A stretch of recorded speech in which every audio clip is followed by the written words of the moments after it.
فلما حدثني ما حدث النبي صلى الله عليه وسلم نادى في الصحابة وجمعهم، فجاء وهو جالس على المنبر والنبي صلى الله عليه وسلم يضحك، تعجب الصحابة.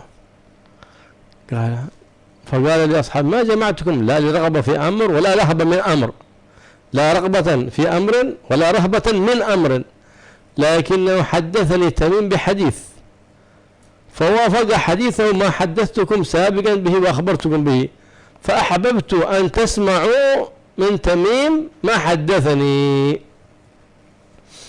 ما حدثني. فنادى على تميم وقال لهم أخبرهم قصتك يا تميم مع الجساسة.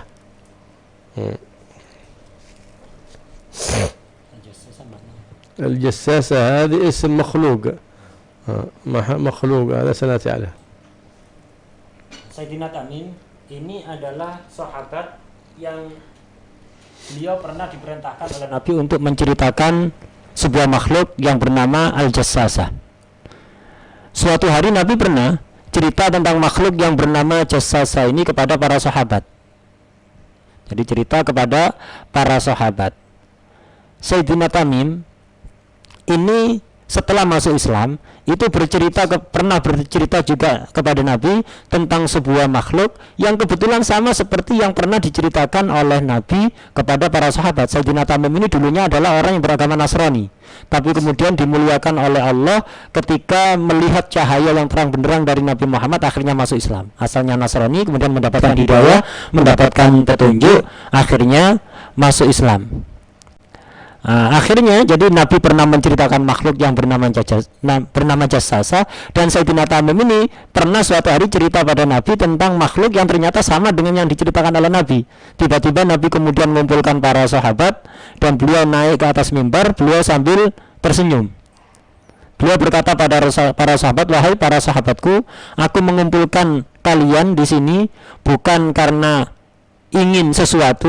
menginginkan sesuatu atau takut kepada sesuatu, akan tetapi aku pernah menceritakan kepada kalian Jassasah, dan ternyata Tamim ini juga punya cerita yang sama tentang itu. Karena itu mari sekarang dengarkan cerita Jassasah untuk kedua kali dari Tamim. Nabi pun kemudian memanggil Sayyidina Tamim untuk bercerita tentang Jassasah kepada para sahabat.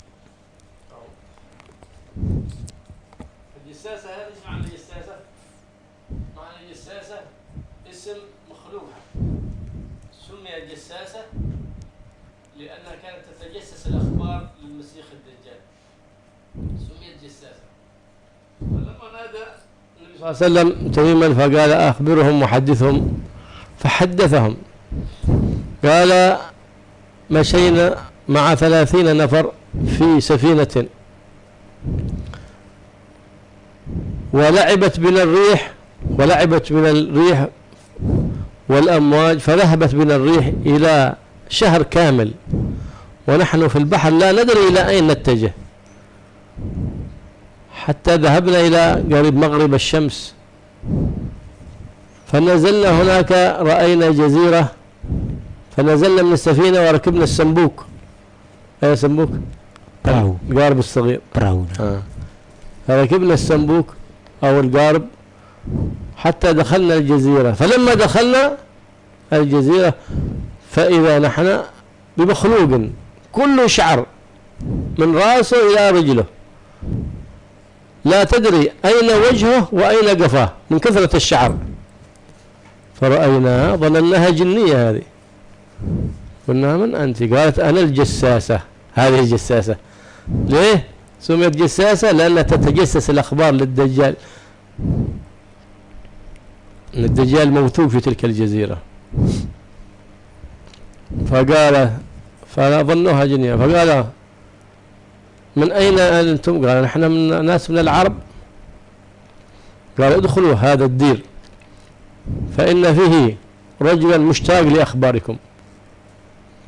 قال فدخلنا فإذا نحن برجل كبير الجثة مغلولة يديه إلى عنقه ومكبلا بالسلاسل. سألنا من أين أنتم؟ قال قد دللتنا هذه الجساسة وقالت إن رجلا هناك يسمع أخباركم. وقالوا من أنت؟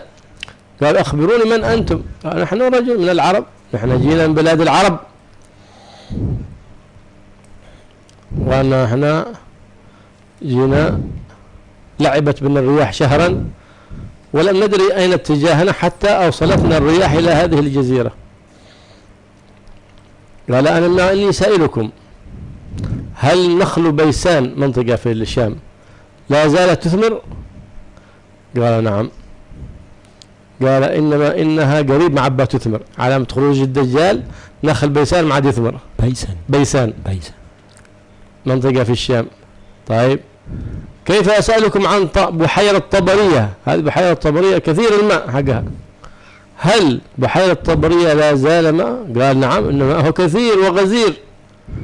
قال قريب يوشك أن ينضب ماءها، علامة النضب ونقصان طبرية علامة له أنه قرب الدجال، ودامت ملآنة بالماء ما بيخرج الدجال. فسألهم عن بعث، حتى سألهم إني سائلكم عن النبي، نبي الأميين، مرادها لأنه رسل في الأميين الذين هم أميين، المراد النبي العربي النبي محمد صلى الله عليه وسلم، هل قد بعث؟ قال نعم نحن من أصحابه. هل قد بعث؟ قال نعم. قال هل حاربه قومه؟ قال نعم. فإلى من كانت الغلبة؟ قال لقد نصره الله على من عاداه. بعدين أخبرهم قال ما تعرفون أن المسيح سمي المسيح لأنه يمسح الأرض كلها في 40 ليلة، الأرض كلها 40 ليلة يمسحها كلها، وسمي المسيح الدجال لأنه يمسح الأرض. سيدنا عيسى لقب المسيح لأنه مسح الأرض كلها بالعبادة لله، وهذا سمي مسيح لأنه يمسح الأرض كلها بالكفر والبغي والطغيان. نعم. ويسمى أيضا المسيخ. ليه؟ لأنه على عين واحدة، إحدى عينيه ممسوخة، فسمي المسيخ الدجال في 40 ليلة كلها، حتى يكون اليوم هناك كالشهر واليوم كالسنة في وقت هذا، في 40 ليلة ما من قرية إلا ويطأها إلا مكة والمدينة. قال فلا أستطيع دخولهما، إن الله يسخر ملكا كلما قدمت عليها يشر سيف في وجهي، في كل ثغر منها لا أستطيع الدخول فإن الملائكة تحرسها. فلما قال طيبة، أين مهاجر؟ قال طيبة. قال إلا مكة وطيبة. فلما سمع النبي صلى الله عليه وسلم اسم طيبة ضغط على المنبر وقال طيبة، نعم هي طيبة هي طيبة. ليه؟ لأنه لما سألوا أول سألهم الدجال من أين أنتم؟ قالوا نحن إنا من العرب ونبينا هاجر من مكة إلى يثرب. هناك ورد نهي، هذا قبل ورود النهي. ليه؟ لأنه ورد نهي أن نسمي المدينة أو طيبة نسميها بيثرب، لأنه من التثريب نهى النبي محمد صلى الله عليه وسلم أن نسمي المدينة بيثرب. هذا كان حديثهم قبل النهي، فلما جاء النهي خلاص ما أحد يسمي المدينة بيثرب لأنه من التثريب، بل يسميها طيبة. لهذا فوقت على المنبر وقال طيبة طيبة طيبة، طيبة التراب وطيبة ومن دخلها أمن آمنا. فلهذا قال من استطاع منكم أن يتخذ عقارا أو دارا في المدينة فليفعل، لأن النبي محمد صلى الله عليه وسلم له شفاعة خاصة بأهل المدينة المنورة. فكان هذا حديث الجساسة. فقال النبي محمد صلى الله عليه وسلم لأصحابه هل هذا الكلام الذي ذكره تميم الداري هل هذا قد كلمتكم فيه أنا ولا ما قال سمعته؟ قال نعم لقد سمعنا هذا الكلام منك يا رسول الله. فالنبي محمد صلى الله عليه وسلم أراد أن يسمعهم ما رأى تميم لأجل أن تطمئن قلوبهم وتنشرح صدورهم، فيعرفون أن النبي محمد صلى الله عليه وسلم لا ينطق عن الهوى إن هو إلا وحي يوحى.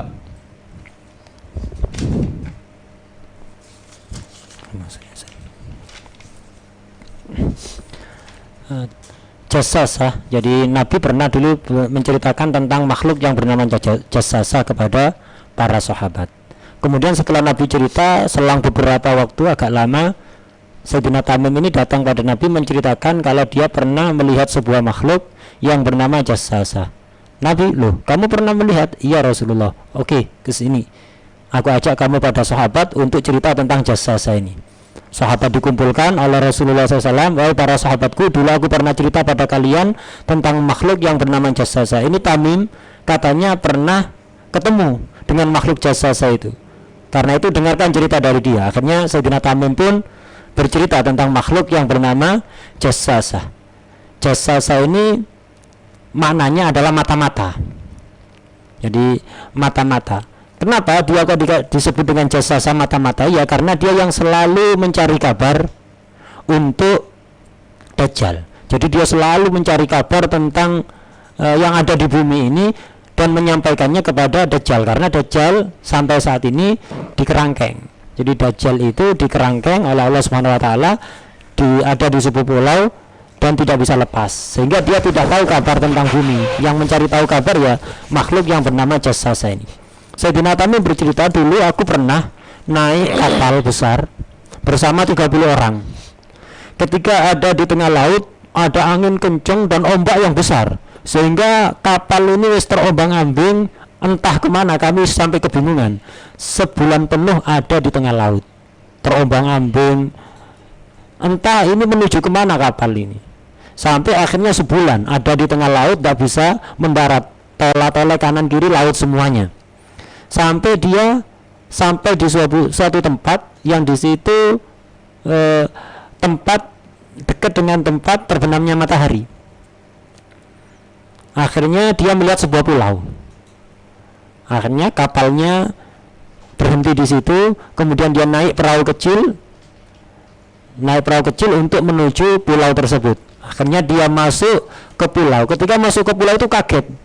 Si Tamim ini kaget, kenapa? Melihat sebuah makhluk yang seluruh badannya itu penuh bulu, sehingga tidak bisa dibedakan mana kepalanya, mana tengkuknya mana, kepalanya mana, depannya mana, belakangnya mana, tidak ketahuan. Kenapa? Semua penuh bulu. Pertama aku menyangka jin. Akhirnya aku bertanya, kamu siapa? Aku adalah Jassasa, kata makhluk tadi itu. Aku Jassasa. Kalian siapa? Oh, aku ini orang-orang yang datang dari negeri Arab. Kami terdampar ada di pulau ini setelah kapal kami diombang-ambingkan oleh ombak yang sangat besar dan angin yang sangat kencang. Oh begitu. Udah, kamu masuk ke tempat itu, kata si Jassasa ini berkepada pada Tamim, menunjuk pada suatu tempat. Kamu pergi ke tempat itu. Di situ ada seseorang yang kepingin mendengar cerita dari kalian. Akhirnya Sayyidina Tamim pun masuk ke tempat yang ditunjuk oleh si Jassasa tadi. Nyampe di sana kaget melihat ada orang laki-laki yang badannya gede luar biasa dan tangannya dibelenggu, di kerangkeng. Akhirnya dia nanya, kamu siapa? Si Tamim nanya, kamu dulu cerita, kata si Dajjal, belum tahu kalau ini Dajjal. Kamu dulu cerita, kamu ini siapa? Oh, kami ini orang-orang yang datang dari Arab. Aku kesini tadi disuruh, ada makhluk di sana namanya Jassasa, katanya suruh datang ke sini, katanya kamu kepingin mendengar cerita dari kami. Oh iya benar. Akhirnya si Dajjal bertanya pada Sayyidina Tamim, kamu Tamim, apakah pohon-pohon kurma yang ada di daerah Baisan? Baisan ini sebuah daerah yang ada di negeri Syam. Syam itu Syria itu. Jadi ada di negeri Syam sebuah daerah namanya Baisan. Si Dajjal nanya, apakah pohon kurma yang ada di negeri Baisan, di daerah Baisan, masih berbuah sampai sekarang? Si Tamim jawab, oh iya masih berbuah. Oh sebentar lagi tidak bakalan berbuah itu, kata Dajjal. Artinya apa? Termasuk tanda keluarnya Dajjal, dekat keluarnya Dajjal. Nanti ketika Dajjal sudah hampir keluar, pohon kurma yang ada di negeri Baisan tidak akan berbuah. Jadi kalau pohon-pohon kurma yang ada di negeri Baisan sudah tidak berbuah, itu pertanda Dajjal sudah lepas. Kemudian Dajjal nanya lagi, pertanyaan kedua, apakah danau Tobariyah masih banyak airnya? Sayyidina Tamim jawab, oh iya masih banyak. Oh sebentar lagi kering itu. Artinya apa? Tanda nanti kalau Dajjal itu sudah lepas dari kerangkengnya adalah danau Tobariyah airnya surut, airnya akan habis. Kemudian ada pertanyaan ketiga dari Dajjal, apakah nabinya orang-orang ummi, orang-orang yang buta huruf, tidak bisa baca, tidak bisa tulis, artinya nabinya orang Arab sudah diutus? Sayyidina Tamim jawab, oh iya sudah diutus, kami dari daerah sana. Dajjal nanya lagi, apakah dia diperangi oleh sukunya, oleh kaumnya? Oh iya dia diperangi oleh kaumnya sendiri. Nah, siapa yang menang, kata Dajjal? Apakah dia masih kalah, masih lemah sekarang, ataukah sudah menang? Sayyidina Tamim menjawab, oh dia menang. Jadi dia telah diberi pertolongan oleh Allah untuk bisa mengalahkan musuh-musuhnya. Karena tadi Sayyidina Tamim masuk Islamnya ini akhir tanggal, bagaimana disinggung di awal tadi, tahun 9 Hijriah. Nah, habis itu baru Sayyidina Tamim, udah sekarang kamu cerita, kamu ini siapa? Oh aku ini Masih, yaitu Dajjal. Disebut Masih juga disebut Masih. Jadi ada Masih bil ha, ada Masih bil kha. Dajjal disebut Masih pakai hak karena apa? Karena dia itu apa? Seorang pengembara yang mengelilingi seluruh penjuru bumi hanya dalam 40 malam. Jadi Dajjal ini keliling bumi itu hanya dalam 40 malam. Cuman satu hari, di hari Dajjal itu seperti 1 tahun, satu hari berikutnya sama seperti sebulan. Nah, jadi disebut Masih seorang pengembara karena dia mengembara mengelilingi seluruh penjuru bumi dan menyebarkan kekufuran serta kerusakan. Sebagaimana juga Nabi Isa disebut Al-Masih, orang yang mengembara. Karena apa? Nabi Musa juga mengembara ke seluruh penjuru bumi menebarkan ibadah, keimanan kepada Allah Subhanahu wa ta'ala. Kata Dajjal, aku nanti jadi Dajjal ini nanti di akhir zaman akan keliling ke seluruh penjuru bumi hanya dalam 40 malam kecuali Mekah dan Taibah, yaitu Madinah. Kecuali Mekah dan Madinah, Dajjal tidak bisa masuk. Kata Dajjal, setiap kali aku mau masuk ke Mekah atau Madinah, Mekah dan Madinah itu dikelilingi oleh malaikat yang menjaga seluruh penjuru Mekah dan Madinah sehingga Dajjal tidak bisa masuk. Madinah itu dulu disebut dengan nama Yathrib, tapi kemudian dilarang oleh Rasulullah SAW karena memang artinya kurang bagus, sehingga tidak boleh disebut dengan nama Yathrib. Diganti namanya oleh Rasulullah Taibah. Jadi Nabi ketika menyampaikan itu di atas mimbar, beliau sambil menekan kayu mimbar itu, Naam hiya Taibah, iya Madinah adalah Taibah, Taibah, Taibah 3 kali. Jadi tanahnya bagus dan siapapun yang masuk ke Madinah dia akan mendapatkan keamanan. Karena itu dalam salah satu hadis dikatakan siapapun yang mampu untuk membeli tanah atau rumah di Madinah hendaknya dia melakukan itu. Karena apa? Madinah ini adalah daerah yang mendapatkan jaminan keamanan dari Allah Subhanahu wa ta'ala. Dan Nabi akan memberikan syafaat khusus kepada orang-orang Madinah.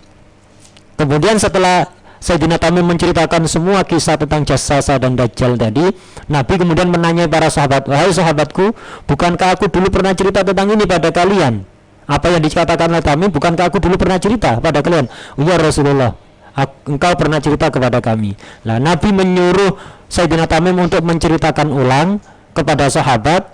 Dan Sayyidina Tamim karena memang pernah bertemu langsung dengan Jassasa ini untuk apa? Semakin meyakinkan sahabat bahwa Nabi itu tidak pernah bohong. Mungkin cerita ini agak aneh, tapi kalau orang yang iman ya akan langsung percaya begitu saja. Karena Nabi itu sangat jujur, tidak pernah bohong sekalipun dan tidak pernah mengatakan apapun dari hawa nafsu. Semuanya adalah atas dasar wahyu dari Allah Subhanahu wa ta'ala.